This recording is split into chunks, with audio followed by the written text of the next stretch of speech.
Hello and welcome back to Montreal by night.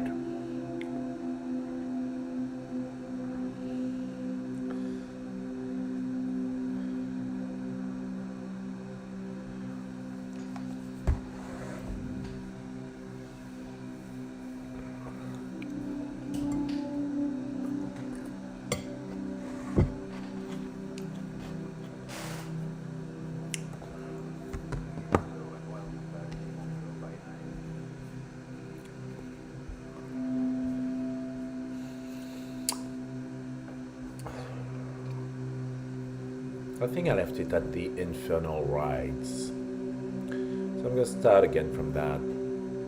I'm not sure anymore, but it does not matter.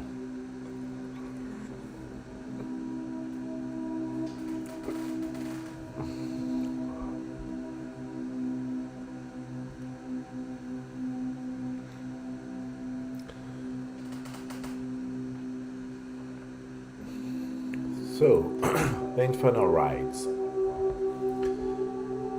Metathiak's primary worship site is the Blood Circle, the patch of ground first consecrated by de Bouville. It is now located under dilapidated tenements in old Montreal. Rites vary with the depraved nature of Metathiak's infernalist, but the demon enjoys sacrificing Native American the most. He also commands his follower to kidnap vampires for the mere pleasure of scouting their souls and rotting their corpses. I really need to pay attention to my aces, huh? Blood spilled in the circle constantly becomes diseased. Infernalists drink this vitae in worship of their master. They thereby imbue their own systems with virulent plagues, which they pass on to mortals and canines alike.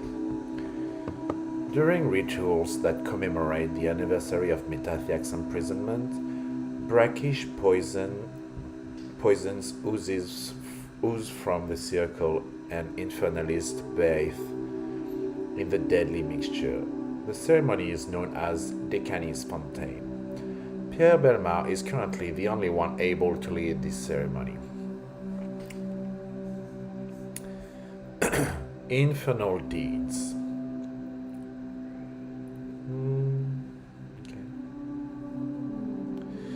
Although the diseases spread by Metathiak's worshippers rarely claim more than a handful of souls before losing their potencies, they can merge with mundane germs to create deadly epidemics. Among others, outbreaks of smallpox in those dates, cholera, typhus, and AIDS have all been created or encouraged by infernalists in Metathiak's service. The 1918 influenza epidemic, however, was orchestrated by Botothel. I still don't know if I say it right. It was this challenge to Metathiak's hegemony that inspired Cecilia of the Tongue to flee to Botothel, an ancient temple, in 1929, when she sought to escape Metathiak's control. I think I'm gonna say Botothel, just easier. The doesn't really serve me. The Temple of Eternal Worshippers. Whispers. I'm adding syllables. Montreal's communal heaven. I am the way into the doleful city. I am the way into eternal grief. I am the way to a forsaken race. Dante, the Divine Comedy. The Temple of Eternal Whispers, I was going to say worshippers again, has long been an object of vampiric pride in Montreal. Sabbats usually build their gathering places and events beyond the watchful eyes of humanity, preferring the privacy of cemetery and abandoned buildings. To museums and high-rises. Montreal's damned used the small graveyard of the colonists as their haven upon arrival in Ville-Marie in the 17th century. This gave them the distance they needed to slowly dominate Montreal. As the city grew, so did its cemeteries, but never to the extent of the graveyards in Europe. The Sabbath were therefore careful to hide their existence and maintain their old havens, often meeting in the basement of buildings connected to graveyards. After the British conquest of New France and the American Revolution, Montreal's population swelled. The old graveyards could no longer house the increasing number of dead. With the help of Prince Strathcona, plans were devised to build a larger cemetery in the 1790s. By the early 800s, the cemetery became a small necropolis as the contents of older graveyards were moved to it. Strathcona and the shepherds decided to make the new cemetery Montreal's communal haven. Construction of the new haven continued for a decade. Slaves and dominated workers were used, and a vast network of underground catacombs and crypts were created. At first, the project had to be kept small and secret to avoid mortal and camarilla attention. It was the cholera epidemic of 1832 that gave the Sabbath the opportunity to build the communal haven that they really wanted. Ironically, the demon Metathiax was responsible for the outbreak. The volume of plague victims overwhelmed available burial grounds, and Strathcona at the graveyard and communal haven expanded even further. He arranged for the city to build a vast subterranean mausoleum, a mass grave for the cholera victims. Within 3 years, Montreal had one of the largest underground cemeteries in North America. By the 1850s, the heart of Montreal had shifted from Old Montreal to the area around the cemetery and communal haven. A number of homes cropped up around the graveyard and numerous churches bordered it. In 1855, once again at Strathcona's prompting, the city moved the cemetery to Montreal, hoping to make more room for urban expansion. According to official records, all the graves, bodies, and crypts were moved to the new Notre-Dame-des-Neiges and Mont-Royal cemeteries, and the old underground mausoleum was demolished. However, public fear of another cholera outbreak and the sacrilegious handling of the bodies halted the project midway. The area around and above the communal haven became a park, initially named Dominion Square and later called Dorchester Square.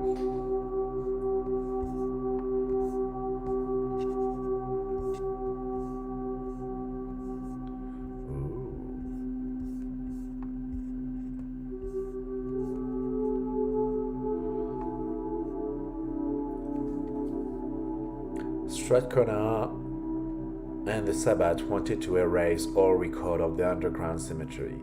Fires and other mysterious occurrences destroyed nearly every nation of the crypt's existence. Only a few obscure references remain.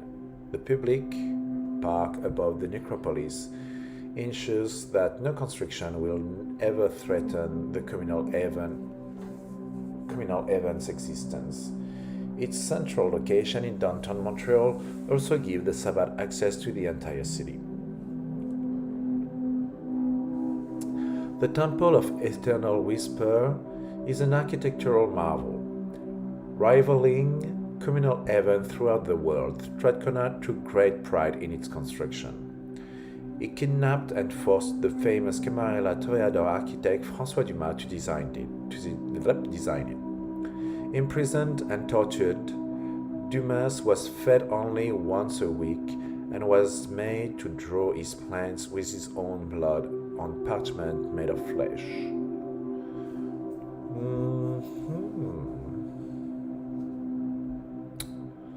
I will have to look at that.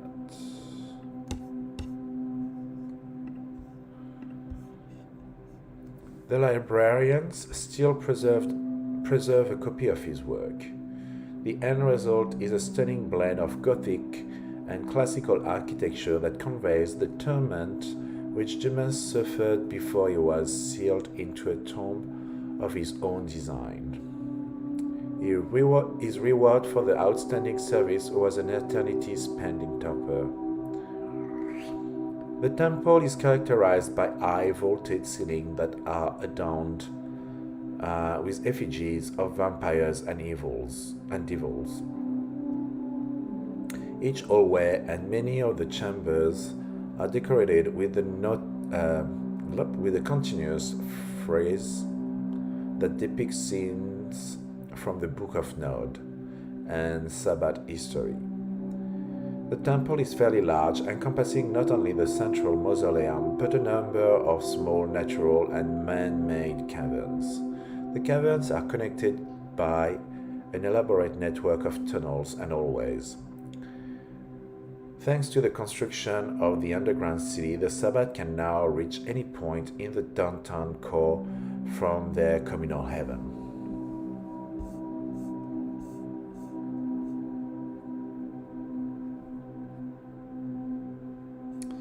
That would be good to check where that is. I'm curious about it.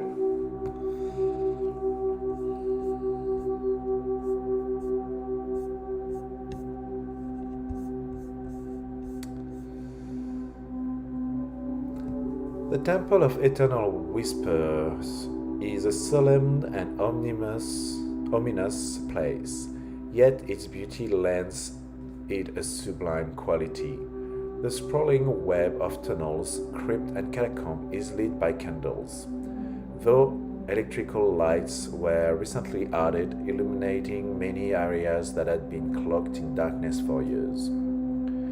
Those who admire the heaven's dark grandeur can hardly imagine that the architect heard the subtle whispers of Metasiak's cholera victims and designed the twisting halls in tribute to their voices. Most Sabbath are strong enough to resist the temptation that surround them in the communal heaven, not only in sounds but in sights. The few who are not so strong eventually find their way to the blood circle for initiation. The heaven's construction defies attempts at detailed mapping, but most Sabbath can find their way through its main rooms. The mausoleum, the temple's central chamber, has a vaulted ceiling that rises nearly 30 feet. Along the walls are statues of angels, devils, and vampires that are sculpted in marble. The mausoleum is large enough to accommodate over 500 vampires and is usually packed during the opening of the litany. The chamber is crowned by an intricate stained glass depiction of Gehenna as described in the Book of Nod. Under this sits the Archbishop's throne, made from human bone, which was sculpted by Dumas. The mausoleum is lined by 2 levels of crypts along 3 of its 4 walls. The upper crypts are accessible by 2 spiraling staircases, and they form a balcony that overlooks the mausoleum. The entrance of the lair of the Lost Angels Archbishop's Valet's Coven is at the rear of the mausoleum. Ken's Chapel, located a short distance from the mausoleum, is one of the most beautiful chambers in the temple. This small chapel is dedicated to Cain and has small altars where followers can pray and meditate, one for each of the Sabbath's recognized paths of enlightenment. Kent's Chapel is also the location of the Gates of Eternity, the elaborate bronze entrance to the Alexandrium Library, a collection of Sabbath lore that's guarded by the librarian's coven. The crypts. The mausoleum and many of the temple's hallways and smaller chambers are lined with the crypt of 1853. Cholera epidemic victims. Okay. A majority of the crypts were emptied long ago of their inhabitants and are now used as meeting places and hangouts. A number of tombs have been adopted and personalized by individual packs. Not every pack has a lair in the Temple of Eternal Whispers, but each has at least one crypt that it calls home. Church of the Forsaken, actually located above ground, sandwiches. She's overthinking. She's thinking about a sandwich. Sandwiched between two buildings and shielded from Sherbrooke Street by a wooden wall is the Church of the Forsaken. The burned out church is connected to the heaven by twisting stone-lined halls. It houses Montreal's Black Grove. Oh, she's overthinking. Diane Lake, stop thinking about sandwiches.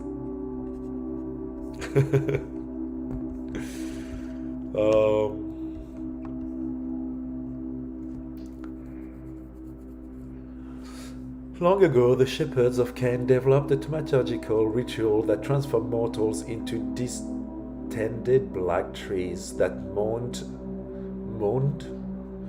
in agony.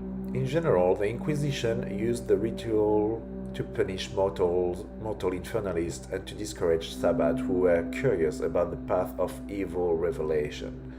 In Montreal, the ritual is used to punish mortal servant of enemies. The nave of the church is crowded by the tortured grove.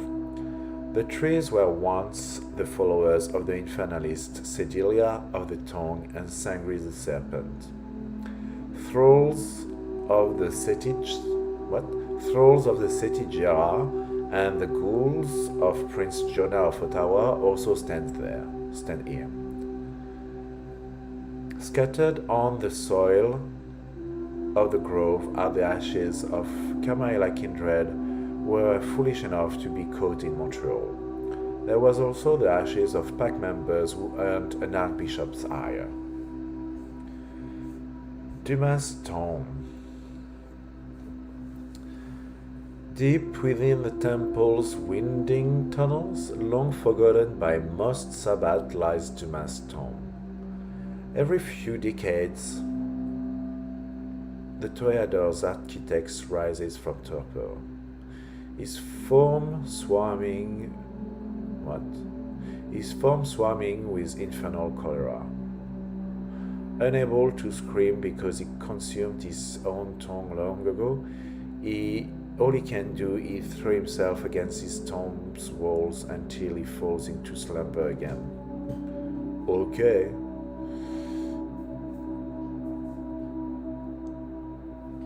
This is the eye in the sky.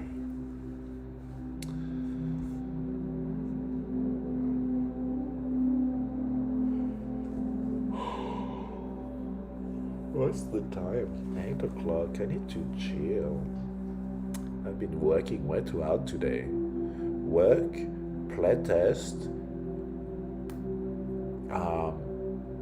Montreal by night. I'm a productive bitch. A little learning is a dangerous thing. Drink deep or test not the Pierian spring. Alexander Pope, an essay on criticism. In the violent days of the Anarch revolt and the years of quiet struggle that followed, history was the last thing on the mind of those fighting the elders. Heritage was the weapon of the oppressor. What's new? And the nascent Sabbath balked, I don't know what that means, at the strict hierarchy of generation and clan. But as the sect grew and established its own stronghold, some began to feel the need for a record of their own. Covens fought heroically only to be forgotten. The sect was disjointed. It shared no sense of continuity. In response, oral storytelling became an important part of Sabbath ritual, and many cities instituted other recording policies, like the coven names scrawled across the walls of Mexico City's communal heaven. It was in Montreal, however, that the model for the whole sect emerged. The local Sabbath created Liber Defunctorum in the 18th century to honor those who had fallen while establishing a presence of the cursed island in Montreal. The shepherds of Cain also sent out missionaries who returned with detailed information on the Cainite communities they had visited. Under the care of the shepherds, Sir Marianne, these diverse records were compiled into what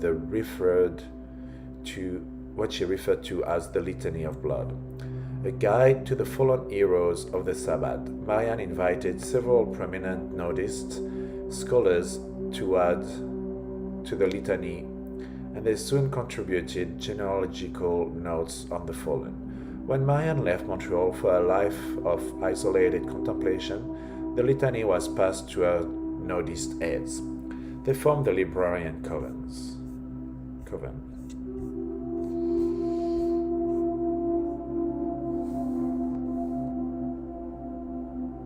Doesn't tell me for how long it's been going on. Under the librarian's care, the litany was standardized, and the skin tomes, books of flesh inscribed with refined vitae, became their medium. The original paper records are maintained, although several were lost in fires over the centuries. The librarians also moved the litany to a new venue, a spectacular library called the Alexandrium, which was linked to the new constructed Temple of Eternal Whisper. In 1910, the librarians helped organize the Conference of Cain, which brought many of the sect's finest scholars to the city to discuss philosophy and to consult the litany.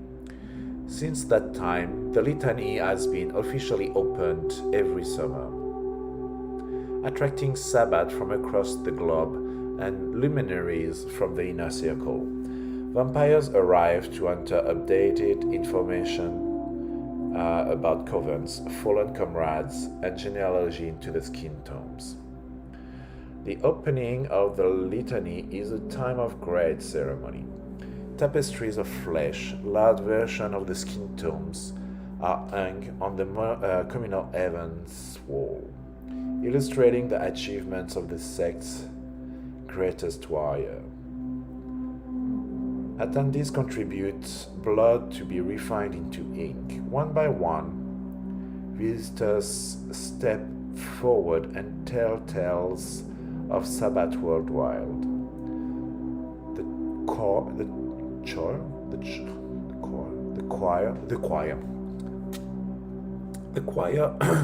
choir of Cain, a group of Obertus revenants maintained by the shepherds, sing through most of the ceremony. Meanwhile, the city becomes darkly festive as blood feasts and rites are held to welcome visitors. Scholars who wish to study the litany can do so under supervision during the opening.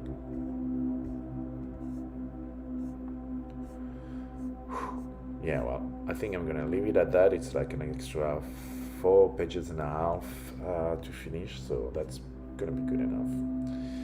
Well, the path of enlightenment is next. Well, that has been 26 minutes. It's gonna be enough. I'm gonna go and chill, and I will see you soonish. Bye. I think I really want to get those vampires from the House of Thorn and Roses or something like that to kind of catch up. They might be interested in all that lore. Anyway, I will